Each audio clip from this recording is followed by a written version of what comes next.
Welcome to the J.R. Hendrick Texan Gentleman, a podcast that deals with the early life of J.R. Hendrick. And now, an address by his father, James Ryan Hendrick, to the Utah legislature.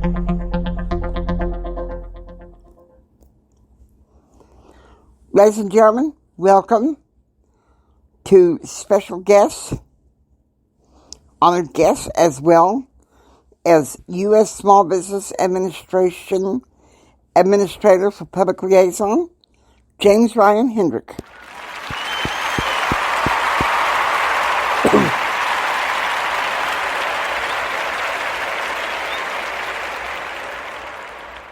Thank you.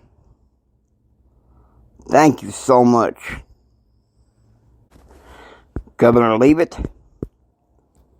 Lieutenant Governor Walker,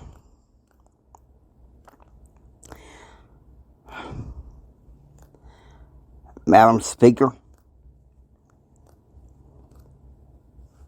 fellow representatives and senators, and honored guests. It is my pleasure to come to you to impart, veil to you an idea that I have will start developing after the November elections to begin implementing my plan. And it's an excellent plan.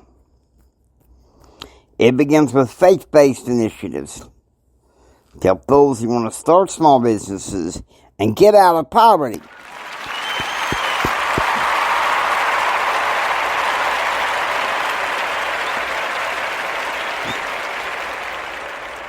Some people really don't want to be on the dole. They want to be contributing. But far too often our government has been in the practice of punishing achievement.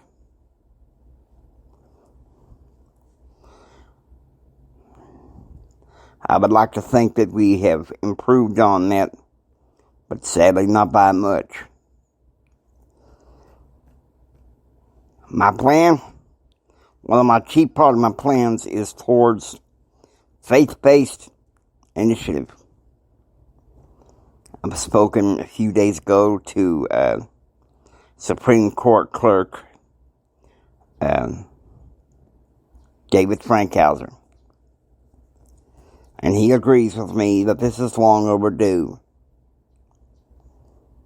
There hasn't been enough emphasis on bringing life and faith together in helping people grow their businesses. And that's why I stand here today, standing for God, country, and free enterprise.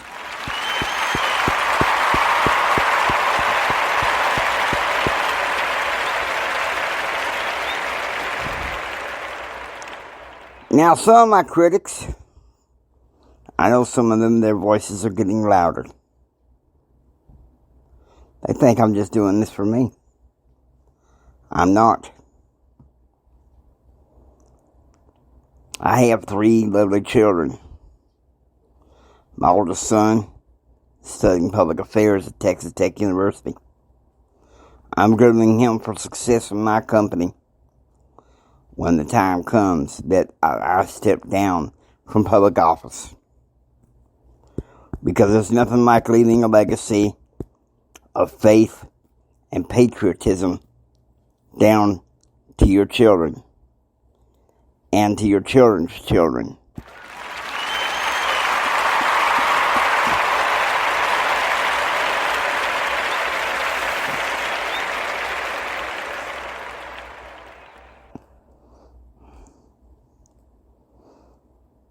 As of yet, I have 1 grandchild. There's one I also adopted, but I think about my baby grandson, Andrew. He's 9 months old. And I think to myself sometimes, what kind of country is that boy going to grow up in? Is he going to know about matters of faith? Or are people in our family going to drop the ball like so many do nowadays in teaching kids faith and morals and work and elbow grease and free enterprise. It's no secret. I admit, with Latter-day Saint leaders, such as Howard W. Hunter, Gordon B. Hinckley, and I got to say, they're one of a kind.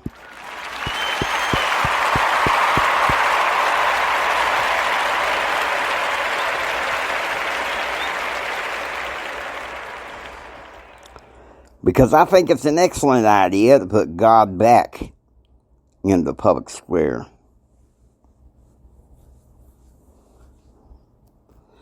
But I don't think my attackers are as nearly as loud as my friends and my supporters.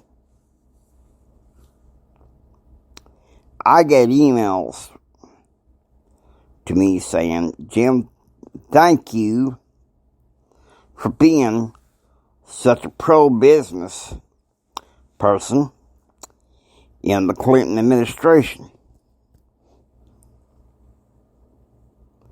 Too many people in government today aren't. I'm trying to set that legacy for your children. I worry sometimes when we send them off to universities if they don't get their mind corrupted against business.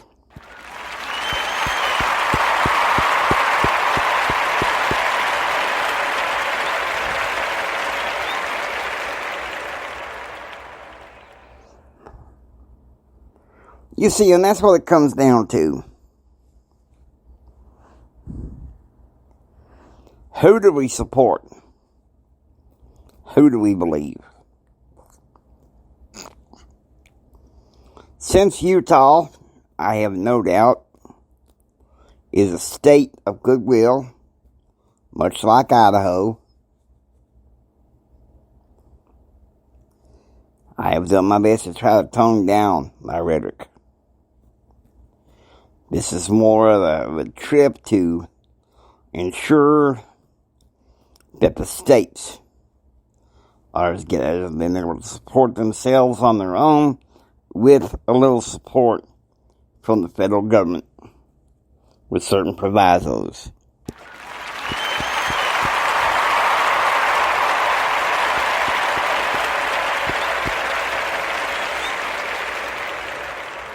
I'll give you a little background about myself.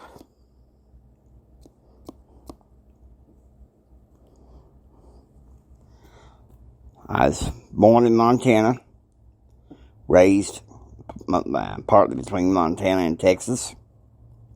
Graduated from Odessa High School. Went on to Southern Methodist University. After I graduated, during the 60s, I worked the oil fields. And I made me a profit. And then that's where I got my girl's heart. And we formed us a family. And we're making us a legacy.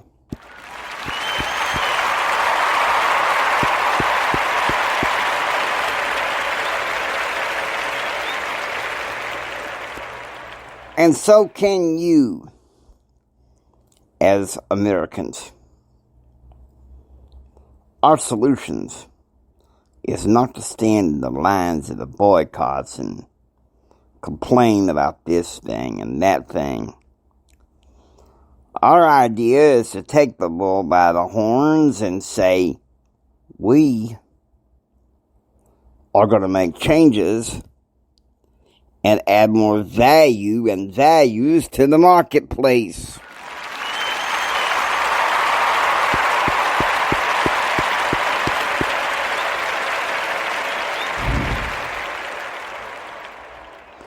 I know the time is coming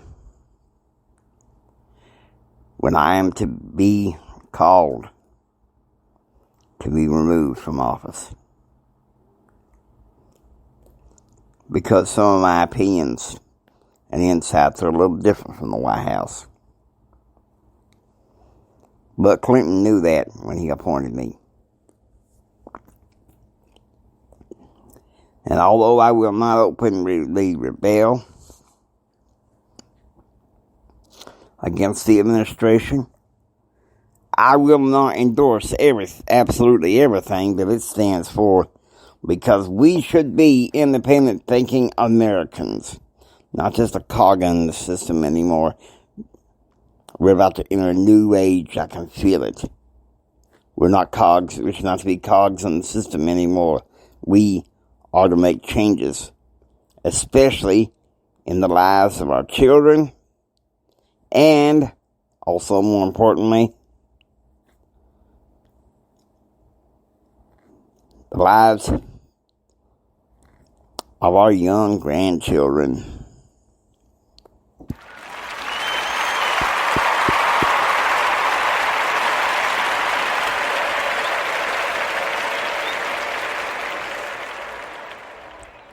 Many of you know that that's what it's like. So much of the world is calling you in business and politics, abandon your values, abandon your principles. But then again, you do that, how can you sleep at night? It just turns you into a scum. I began learning this lesson about 14 years ago, when my daughter was asleep. This was when my daughter was born. I was doing business with a Utah oil consultant. And he says, "Now, Jim, I can't betray my values, because then I won't be able to sleep at night. And my word is my bond." And I said, "I appreciate that, because I married into a family of ladies and gentlemen, ranchers, businessmen, that their word is their bond."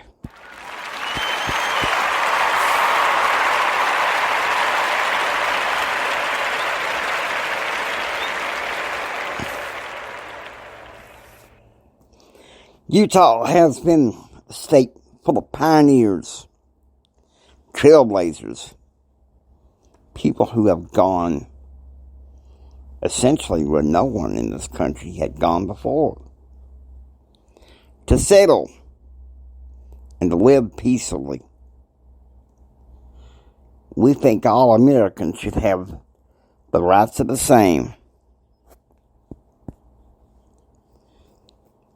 That's why I think it'd be a good idea to bring God back into the public square for the best of everyone. Faith-based initiatives for small business. That's one thing I'm going to stand for. I'm going to be making a free enterprise speech up in Mississippi in a little less than a month. And one thing I'm going to say is, we need to have faith-based initiatives in order for people to have the best quality of life, in order for them to pass on legacies to their children and grandchildren, even great-grandchildren if you can, so that we know, beyond a shadow of a doubt, that we are God's promise to this country, if we live to the best of our ability. Because without God, the era of heroes are over. And we need to make sure that we can bring back those values, so that we can worship God and serve and live our best lives in peace.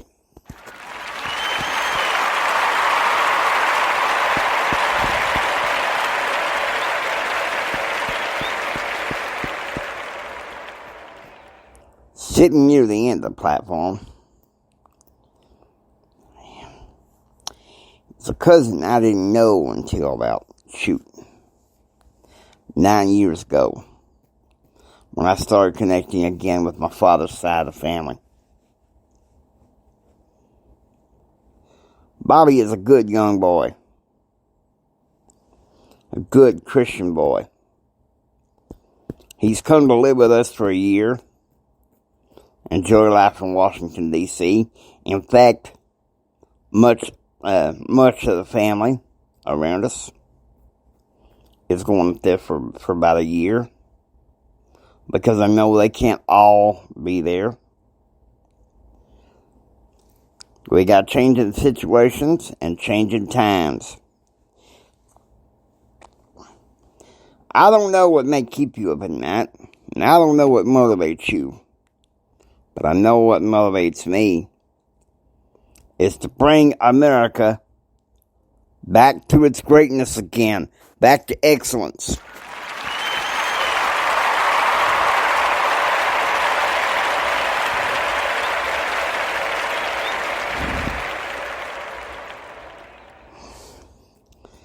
We have abandoned some things that have kept America safe.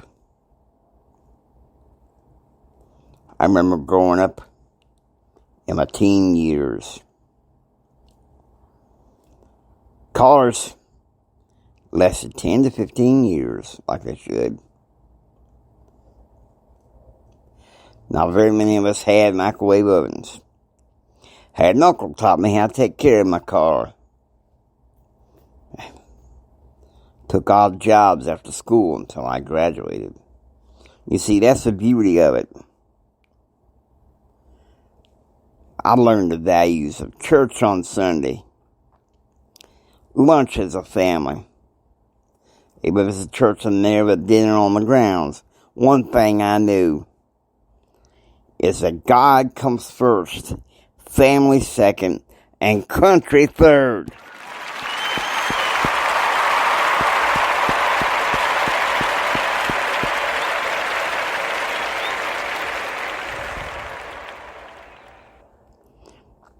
Now, I've been in the position I've been in for about 7 months now. What I've seen, sadly, in our federal government is mostly inertia. Some forward movement, but mostly inertia. And I'm here to tell you now, the higher-ups in the Clinton administration will not move things. As a businessman, I will move them.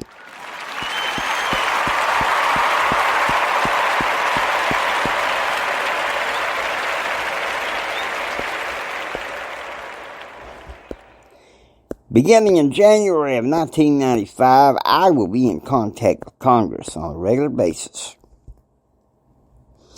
to see if some of this crap that's been going on in Washington, we start trimming the fat.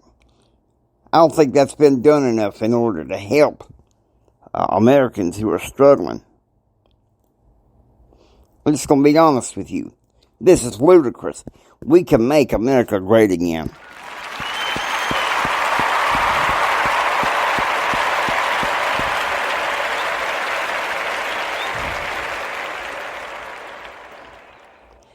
Some of y'all I know were disappointed that Clinton won the 92 election. One thing you learn, life goes on. But it's up to us to be out there and protecting our liberty. And you gotta know that that's what this is all about. God loves us to be the very best we can be, and you know it. God bless you guys, and you guys have a good rest of the day. God bless y'all.